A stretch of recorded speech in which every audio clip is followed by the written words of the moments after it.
Tuhan, terima kasih untuk pagi hari ini. Tuhan berikan nafas hidup kepada kami, kesempatan berbakti bersama-sama. Sudah memuji Tuhan, menyembah Tuhan. Sekarang mau mendengar firman. Isilah diri kami dengan kebenaran firman-Mu. Pikiran yang baik untuk mengerti, hati yang terbuka untuk mendengar, kehendak yang baik melakukan firman ini dalam hidup kami. Tolong hamba-Mu dalam menyampaikan supaya kebenaranlah yang dinyatakan kepada kami. Lindungi kami dari pekerjaan si jahat, supaya tidak ada di antara kami yang sia-sia mendengar, karena benihnya dicuri oleh iblis. Kami siap belajar firman-Mu. Mari Tuhan berbicara bagi kami. Dalam nama Yesus kami berdoa. Amin. Amin. Ya, silakan duduk kembali.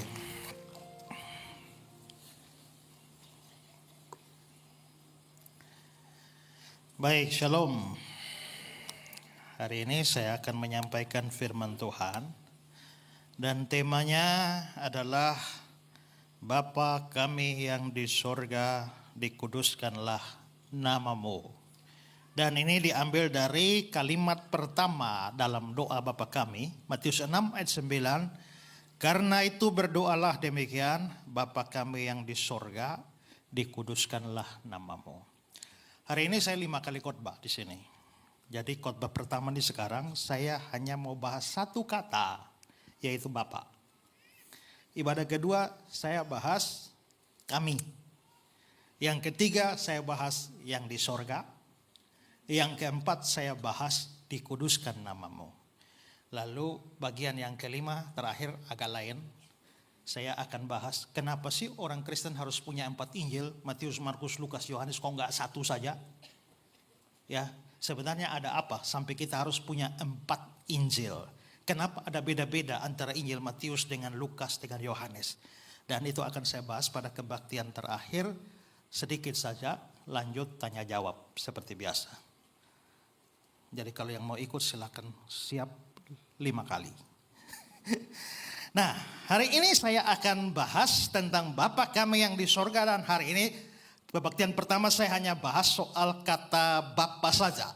Kenapa Bapa? Karena doa yang Tuhan Yesus ajarkan kepada murid-muridnya, alamat doa itu yaitu Bapa. Bapa kami yang di surga. Tapi tekanannya pada Bapa. Jadi doa itu dinaikkan kepada Bapa. Tapi saudara-saudara jangan salah paham. Karena itu bukan berarti bahwa kita hanya berdoa kepada Bapa. Sementara tidak boleh berdoa kepada Yesus atau tidak boleh berdoa kepada Roh Kudus. Aliran saksi Yehova itu karena mereka menganggap bahwa yang disebut Allah itu hanya Bapa, Tuhan itu hanya Bapa, sementara Yesus itu hanya ciptaan pertama dari Bapa, Roh Kudus itu hanya powernya Bapa, maka orang saksi Yehova tidak mau berdoa kepada Yesus dan Roh Kudus, tidak menyembah, tidak memuji Yesus dan Roh Kudus. Hanya Bapa saja, semua Bapa, hanya Bapa Yahweh saja. Yesus tidak mau, Roh Kudus tidak mau. Ada 2 orang mantan saksi Yehova, namanya Paul and Pat Blizzard. Mereka bilang begini, kita tidak boleh menyembah Yesus atau berdoa kepadanya. Karena apa? Karena doa ini bilang Bapa, ya Bapa saja. Jangan berdoa kepada Yesus. Tapi saya kira mereka baca Alkitabnya mungkin hanya 1 ayat. Ya, karena kalau kita baca ayat yang lain ternyata ada juga doa kepada Yesus. Contohnya Yohanes 14 ayat 14.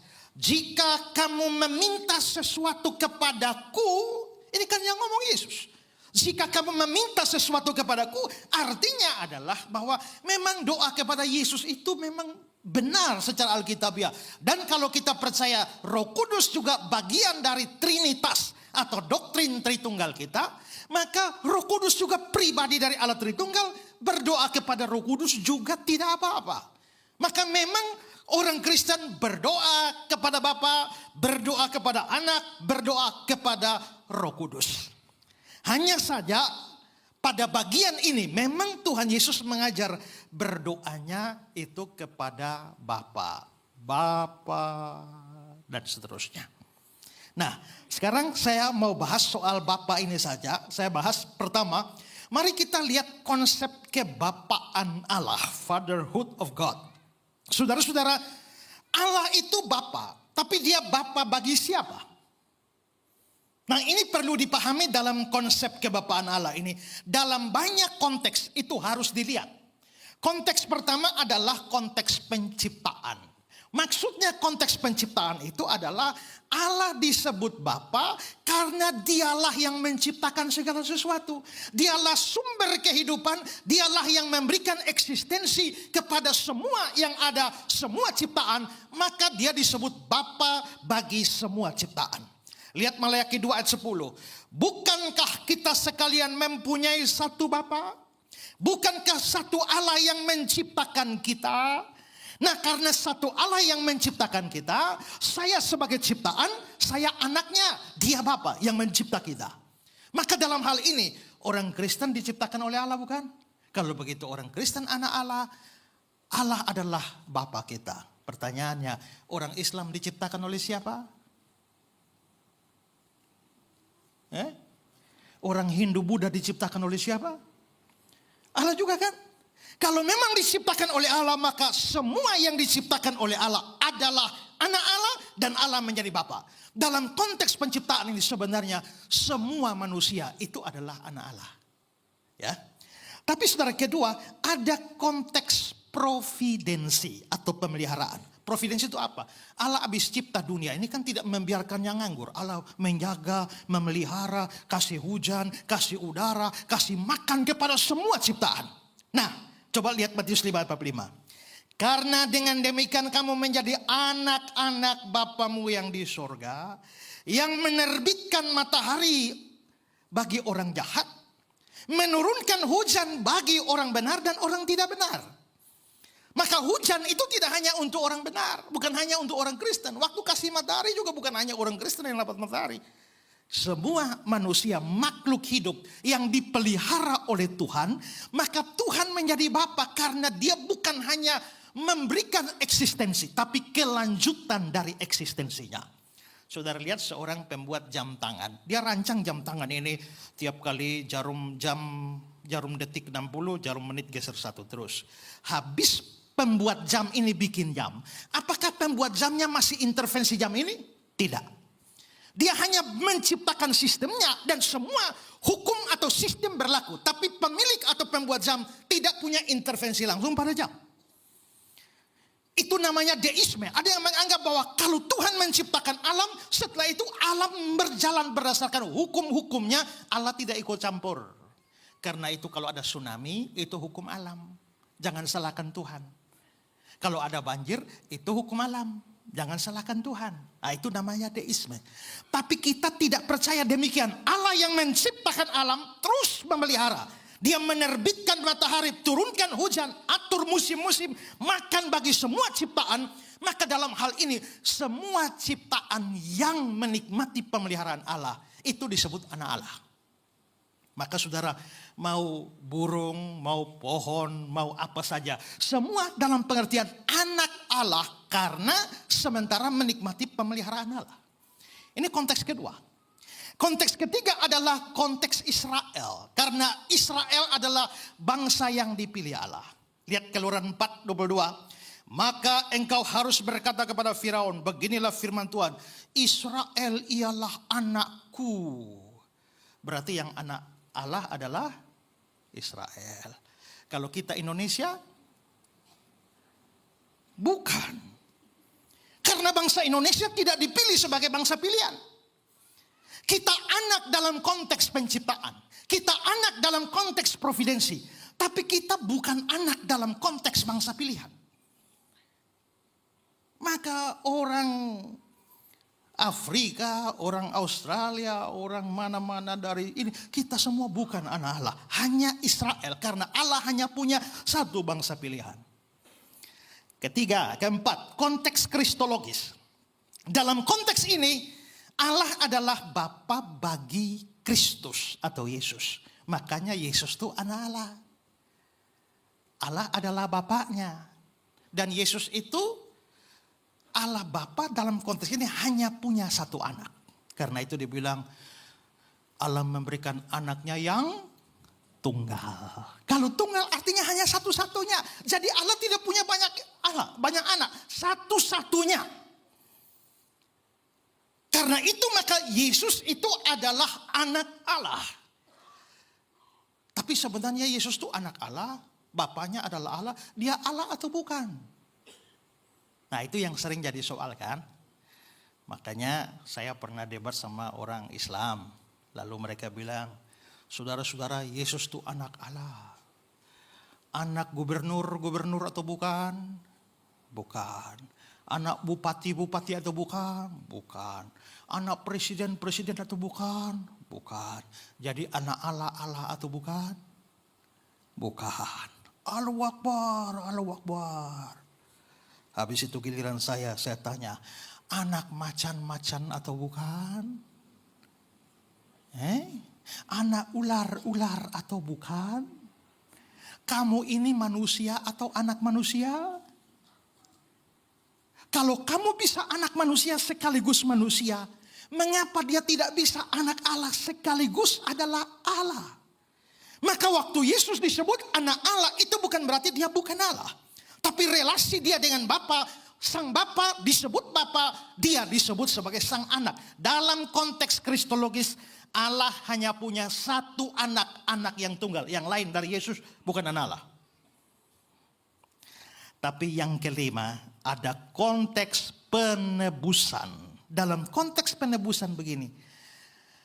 Orang-orang yang mestinya bukan anak Allah, tapi gara-gara percaya kepada Yesus, lalu dikasih hak, dikasih kuasa supaya jadi anak Allah. Yohanes 1 ayat 12. Tetapi semua orang yang menerima Yesus, yaitu mereka diberi kuasa menjadi anak-anak Allah. Anak Allah sudah banyak kan? Anak-anak Allah sudah banyak. Tadi anaknya cuma satu, Yesus. Diberi kuasa jadi anak-anak Allah, yaitu siapa? Yaitu yang percaya. Maka yang percaya adalah anak, yang tidak percaya bukan anak. Jadi kalau saudara adalah orang percaya Yesus, saudara anak Allah. Kalau saudara tidak percaya Yesus, saudara anak siapa? Anak iblis. Kita ngomong rohani. Kalau ngomong rohani itu hanya dua saja. Anak Allah atau anak iblis. Saya memang bukan anak Allah tapi bukan anak iblis juga. Gak bisa. Coba lihat 1 Yohanes 3 ayat 10. Inilah tandanya anak-anak Allah dan anak-anak iblis. Jadi hanya bagi dua. Anak Allah atau anak iblis. Orang yang percaya Yesus jadi anak Allah. Orang yang tidak percaya Yesus anak. Jadi kalau saudara hadir di dalam kebaktian di gereja tapi tidak sungguh-sungguh percaya Yesus, saudara anak iblis yang kebetulan ikut kebaktian. Betul? Kalau saudara ikut melayani tapi tidak sungguh-sungguh percaya Yesus, saudara adalah anak iblis yang ikut pelayanan. Kan begitu? Dan kalau saudara percaya Yesus sungguh-sungguh, saudara anak Allah. Saudara pacaran dengan orang yang tidak percaya Yesus, maka saudara anak Allah pacaran dengan, maka ada pendeta bilang orang yang kawin atau menikah beda agama itu manusia paling kurang ajar di dunia. Kenapa?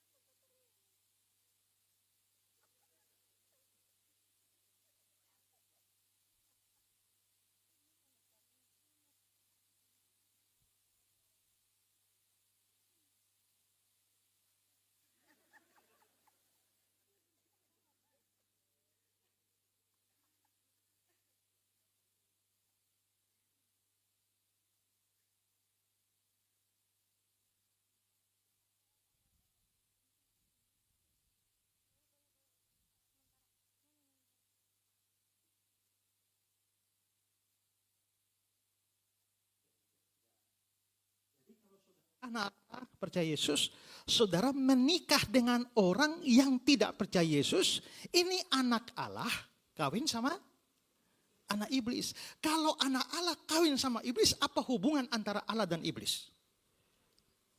Besan kan? Jadi orang kurang ngajar itu adalah orang yang kawin dengan orang yang tidak percaya Yesus karena dia membuat Allah dan iblis jadi besan. Jadi dalam hal ini kita harus ingat bahwa hanya orang yang percaya Yesus sungguh-sungguh yang bisa menjadi anak Allah. Jadi siapa anak Allah dan siapa Bapa kita itu tergantung dari konteks apa. Konteks penciptaan semua anak Allah. Konteks Israel hanya Israel yang anak Allah. Konteks kristologis hanya Kristus anak Allah, yang lain tidak. Tapi dalam konteks penebusan hanya orang percaya Yesus yang disebut sebagai anak Allah. Ya. Nah, kalau begitu sekarang kita bertanya, doa Bapa kami itu konteks yang mana? Waktu kita bilang Bapa kami yang di surga. Kalau itu konteks penciptaan, maka orang Islam pun bisa berdoa Bapa kami yang di surga. Bisa itu. Tapi apakah konteksnya di sini? Saudara-saudara, orang yang percaya dalam konteks penebusan, saya percaya Yesus artinya saya diampuni dan ditebus oleh Yesus. Dan dalam doa Bapa kami ada istilah permintaan, ampunilah kami akan kesalahan kami. Kalau begitu, di dalam doa Bapa kami ada konsep pengampunan. Dan pengampunan hanya bisa datang dari darah Yesus. Dan karena itu, konteks Bapa kami ini adalah doa. Itu adalah doa dalam konteks penebusan. Kalau begitu, waktu saya bilang, Bapa kami yang di surga, hanya orang yang percaya Yesus yang boleh doa Bapa kami. Karena kalau saudara tidak percaya Yesus dan saudara bilang, Bapa kami yang di surga, hush, kamu bukan anak. Ngapain berdoa? Ya. Karena itu, maka apa yang diajarkan oleh Yesus itu menegaskan hanya anak yang doa dan menyapa Allah sebagai Bapanya. Ya, ini hal pertama yang penting kita pahami sebagai konsep fatherhood of God. Sekarang yang kedua. Yang kedua, apa yang ketika kita berdoa, Bapa, waktu saudara datang dan berdoa menyapa Allah sebagai Bapa, itu artinya apa? Nah, di sini saya kasih beberapa konsekuensinya. Pertama adalah ketika kita berdoa atau menyapa Bapa, itu seharusnya menghilangkan rasa takut kita kepadanya. Kenapa, saudara-saudara? Di dalam agama lain atau di dalam sejarah agama lain, yang terutama yang bersifat kafir, tidak pernah Allah itu dilihat dalam konsep Bapa. Biasanya Allah atau dewa-dewa mereka dilihat sebagai sosok yang begitu kuat, begitu hebat, begitu kejam, begitu menakutkan, bahkan begitu mengerikan. Sehingga orang tidak bisa menyapa dewanya sebagai Bapa. Sekarang saya kasih kata-kata penafsir William Barclay. Dia bilang begini, banyak orang-orang non-Kristen yang percaya akan adanya sejumlah dewa atau ilah. Mereka percaya setiap sungai, pohon, lembah, bukit, hutan, gunung, dan kekuatan-kekuatan alam lainnya mempunyai dewa atau ilahnya masing-masing. Mereka hidup dalam dunia yang selain mereka juga beranggapan bahwa para dewa bersifat cemburu, mendendam, dan jahat. Para dewa harus ditenangkan dan didamaikan. Namun manusia tidak pernah tahu dengan pasti apakah mereka telah mengurangi atau melanggar kehormatan yang menjadi milik masing-masing dewa tersebut. Itulah sebabnya maka orang-orang non-Kristen tersebut cenderung untuk hidup dalam suasana ketakutan. Orang-orang bukannya tertolong melainkan malah dihantui oleh agama mereka.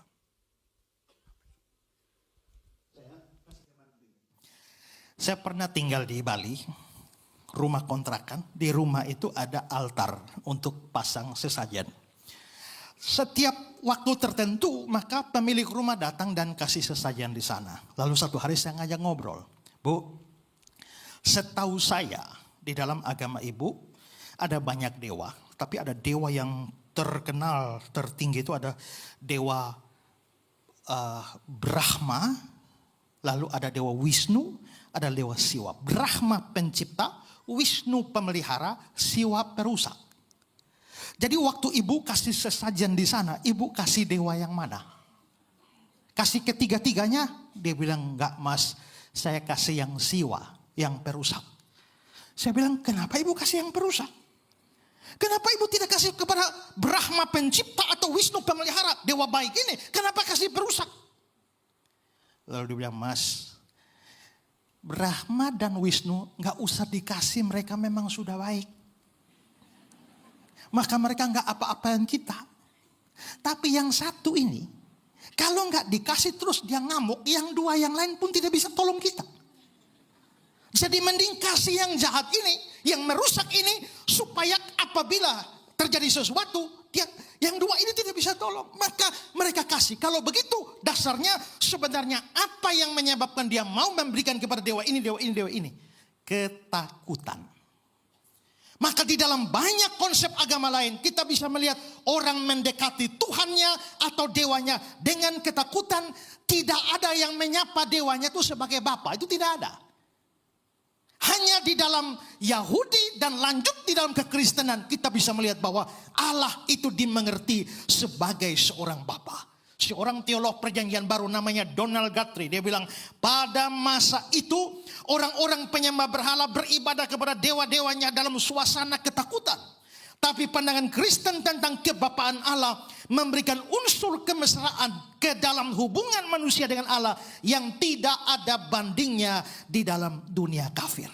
Kalau begitu ketika Yesus mengajarkan kita berdoa Bapa, maka ini relasi yang sangat intim, relasi yang sangat dekat antara kita dengan Tuhan, di mana relasinya bukan antara atasan dan bawahan, bukan antara bos dan majikan, tapi antara bapa dan anak.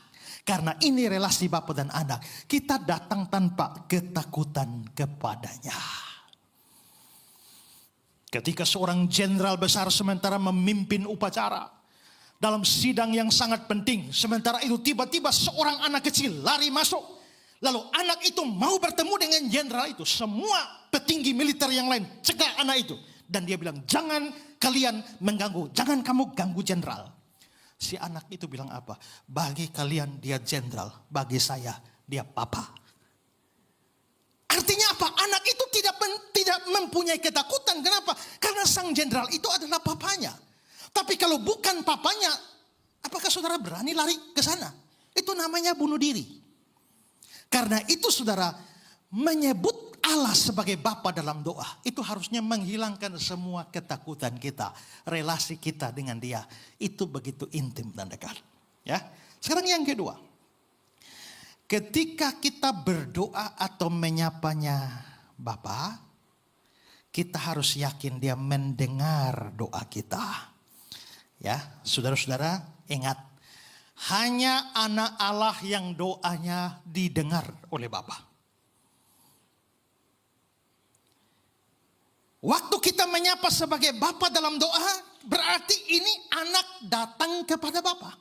Dan fakta ini menunjukkan bahwa memastikan bahwa sang Bapa itu pasti mendengar doa kita. Soal mengabulkan urusan nomor 2. Tapi soal mendengar dia pasti mendengar. Kenapa sampai Allah Bapa pasti mendengar doa kita? Dan orang yang bukan anak Allah pasti tidak didengar?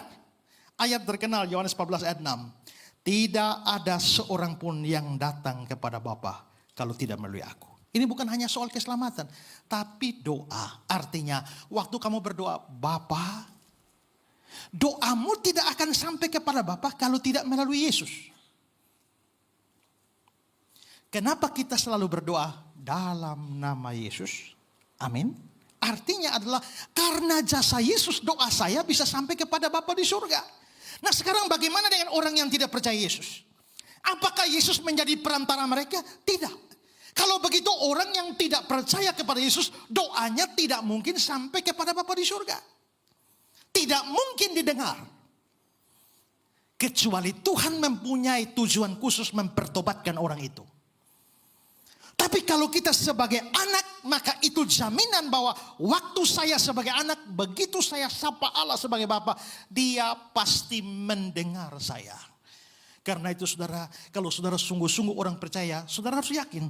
Walaupun mungkin Tuhan tidak kabulkan doamu. Apa yang kamu minta belum tentu dia kasih. Tapi dia pasti mendengar doa saudara.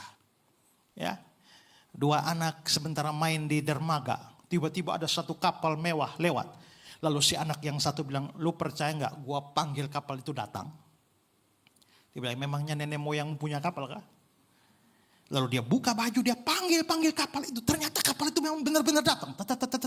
Nyandar di dermaga. Kapten kapalnya turun langsung menghadap anak kecil itu. Hormat. Langsung kawan yang satu bilang, bagaimana bisa kapten kapal itu datang dan hormat kamu? Bisa panggil kapal. Si anak itu menjawab, gampang. Karena kapten kapal itu bapakku. Nah saudara bayangkan, kalau bukan bapak, tidak ada relasi bapak anak. Memangnya dia bisa panggil kapal itu datang? Gak bisa. Tapi karena dikenal sebagai anak, makanya begitu panggil bapak kenal. Dan karena itulah bapak mendengarnya. Karena itu saudara-saudara, kalau saudara doa kayaknya kok Tuhan gak dengar ya. Saudara selidiki dulu, apakah saudara benar-benar anak Allah? Saudara sudah benar-benar orang percaya? Kalau saudara sudah benar-benar orang percaya, yakinlah dia pasti mendengar. Sekarang yang ketiga. Ketika kita berdoa atau menyapanya Bapa, kita harus bersedia untuk menerima jawaban tidak darinya atas doa-doa kita. Kenapa bisa begitu? Sekarang saudara lihat Lukas 11. Bapa manakah di antara kamu, jika anaknya minta ikan daripadanya akan memberikan ular kepadanya, anaknya ganti ikan? Atau jika dia minta telur akan memberikan kepadanya kalajengking? Saudara lihat dalam ayat ini yang diminta berapa? Bapa manakah di antara kamu jika anaknya minta ikan? 1 ikan. 2, atau jika dia minta telur. Jadi yang diminta 2, ikan dan telur. Sekarang Matius pasal 7. Adakah seorang daripadamu yang memberi batu kepada anaknya jika dia minta roti? Berarti ada minta roti. Atau memberi ular jika dia minta ikan? Berarti yang diminta roti dan ikan. Dari Lukas tadi yang diminta adalah ikan, telur. Matius roti, ikan. Kalau digabung yang diminta 3. Roti, ya, ikan, telur. Nah, saudara-saudara, yang diminta adalah roti, ikan, telur. Tapi ayat-ayat itu menyatakan, Bapa manakah yang kalau anaknya minta roti dia kasih batu? Kalau anaknya minta telur dikasih kalajengking? Yang mana anaknya minta ikan dia memberikan ular? Tidak bisa. Bapa insani saja, Bapa jasmani saja yang adalah manusia yang berdosa ternyata tidak melakukan hal itu. Dia tidak akan kasih yang buruk kepada anaknya. Apalagi Bapa surgawi kita. Makanya di ayat 11 dibilang, jadi jika kamu yang jahat tahu memberi pemberian yang baik kepada anak-anakmu, apalagi Bapamu yang di sorga, dia akan memberikan yang baik kepada mereka yang meminta kepadanya. Kalau begitu pertanyaan, apakah Tuhan selalu mengabulkan permohonan kita? No. Dia hanya mengabulkan permohonan yang baik. Ya. Nah, persoalannya begini saudara. Tadi minta roti. Kenapa dibilang siapakah yang anaknya minta roti dikasih batu? Kenapa roti dihubungkan dengan batu? Karena roti di Israel mirip batu. Kalau saudara pergi ke Israel, saudara lihat roti-roti yang besar-besar tuh. Itulah sebabnya iblis datang, ubahlah batu-batu ini jadi roti. Karena memang batu mirip roti. Lalu siapakah yang kalau anaknya minta ikan dia kasih ular? Karena ikan mirip ular. Bagaimana Pak ikan mirip ular? Nah, banyak ahli mengatakan ikan yang dimaksudkan di sini itu jenis ikan-ikan tertentu yang di Indonesia itu boleh dianggap sebagai belut. Nah, kalau belut kan mirip ular. Lalu siapakah yang kalau minta telur dikasih kalajengking? Karena telur mirip kalajengking. Mirip mana Pak? Ya karena kau pikir kalajengking di Indonesia, telur di Indonesia. Jangan. Telur di Israel, kalajengking di Israel pada zaman itu. Pada zaman itu kalajengking di sana kulitnya itu mirip kulit telur. Dan kalajengking suka tidur di tempatnya ayam bertelur. Dan waktu karena jumbo-jumbo dia putar ekornya mirip telur. Nah artinya adalah bahwa batu mirip roti. Ular mirip ikan. Kalajengking mirip telur. Tapi Bapa yang baik pasti akan kasih ikan asli. Kasih roti asli, bukan kasih roti yang mirip batu. Atau batu yang mirip roti. Bapa yang baik tidak akan berikan batu kepada anaknya yang minta roti. Tapi ada anak yang terlalu bodoh, dia lihat batu kok kayak roti ya. Lalu dia doa, Tuhan berikanlah roti ini, padahal batu. Sekarang saudara, kalau dia lihat ini, sebenarnya ini batu tapi dia kira roti. Lalu dia doa, Tuhan berikanlah roti ini. Kira-kira Bapa di surga kasih? Bapak tidak akan kasih. Kenapa? Kalau kasih anaknya makan batu. Bagaimana kalau dia doa puasa? Doa puasa, Tuhan kasihlah roti ini, padahal batu. Bagaimana kalau dia tambah doa semalam? Apakah Bapak di surga kasih? Kalau kasih anaknya makan batu. Bapak yang baik tidak akan berikan ular kepada anaknya minta ikan. Tapi dalam kebodohan banyak anak yang lihat ular kayak ikan ya. Lalu dia sungguh-sungguh minta ikan itu padahal ular. Bapak yang baik tidak akan memberikan kalajengking kalau anaknya minta telur. Tapi ada anak-anak yang bodoh yang begitu dia lihat kalajengking dia kira telur. Lalu dia doa semalam, doa puasa, segala macam, minta dukungan doa dari segala macam.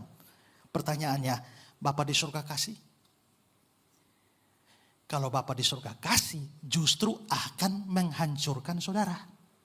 Karena itu, dia Bapak yang baik. Kalau dia Bapak yang baik, dia akan seleksi permintaan-permintaan. Kalau permintaan itu mendatangkan kebaikan, dia beri. Tapi kalau permintaan itu membawa kecelakaan, dia tidak akan memberi. Jadi kenapa? Karena dia Bapa. Itulah sebabnya waktu saudara datang berdoa, Bapa di surga, harus camkan bahwa tidak semua permohonan saudara dikabulkan. Hanya yang baik saja.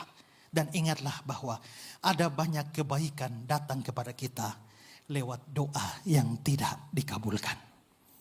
Maka saudara sering bersyukur kan, terima kasih Tuhan karena Tuhan kabulkan doa saya. Pernah gak bersyukur? Tuhan terima kasih karena Tuhan tidak kabulkan doa saya. Jarang kan? Tapi tahukah saudara ada banyak kecelakaan yang dihindarkan dari saudara dengan ditolaknya permohonan saudara. Dulu pada waktu saya muda, sekarang juga masih muda tapi lebih muda dari sekarang. Waktu saya masih kuliah, saya naksir satu orang.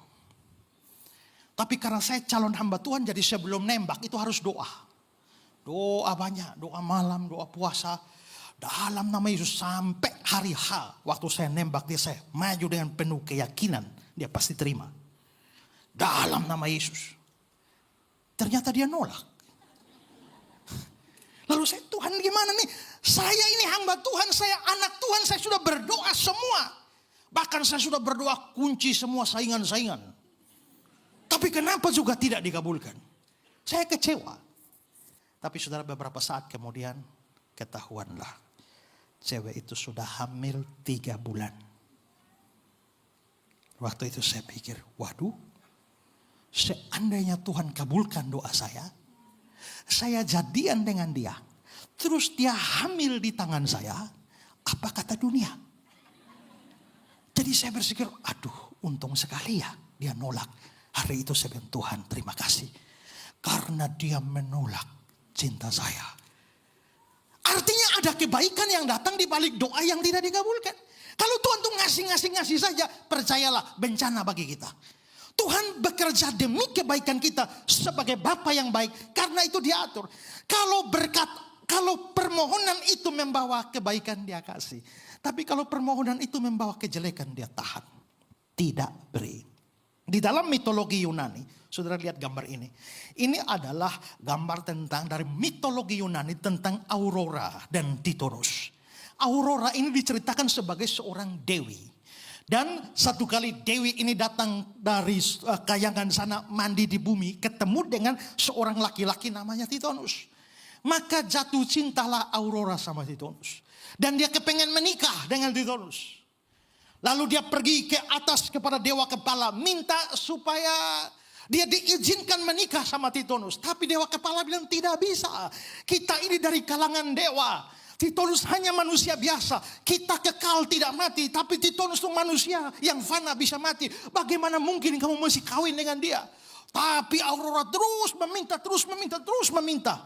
Ya sudah, akhirnya dewa kepala setuju.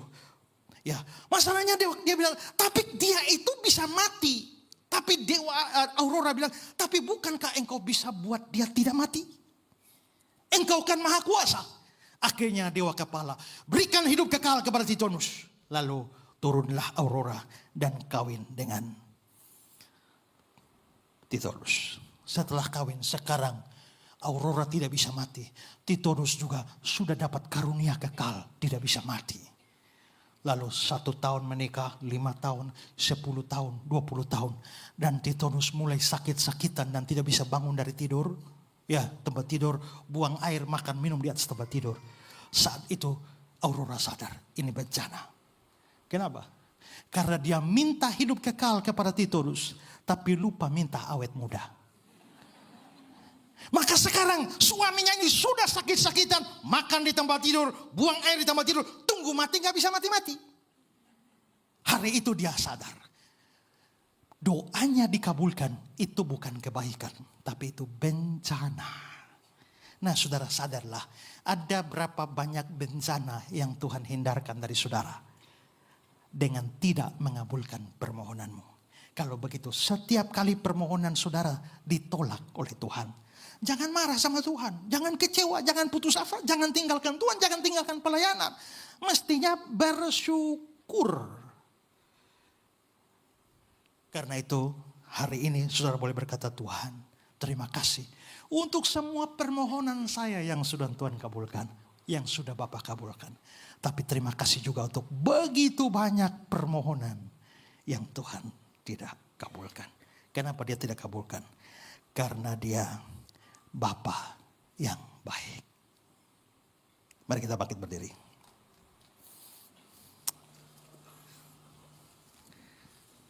Mari katakan, Bapa, Engkau sungguh baik. Belajar bersyukur untuk semua yang Tuhan beri maupun yang Tuhan tidak beri. Sungguh-sungguh percaya Yesus, saudara harus bersyukur karena saudara diangkat jadi anak. Kita sebelumnya adalah anak iblis, tapi diberi kuasa jadi anak Allah karena iman. Yang belum sungguh-sungguh percaya hari ini ambil komitmen, sungguh-sungguh percaya Yesus supaya saudara jadi anak Allah. Kalau saudara memanggil dia Bapa, jangan takut. Karena itu menunjukkan kedekatan saudara dengan dia. Dia pasti mendengar doa saudara kalau saudara adalah anak. Tapi karena dia Bapa yang baik, dia seleksi permohonan saudara. Karena itu saudara, jangan hanya bersyukur untuk setiap pengabulan doa.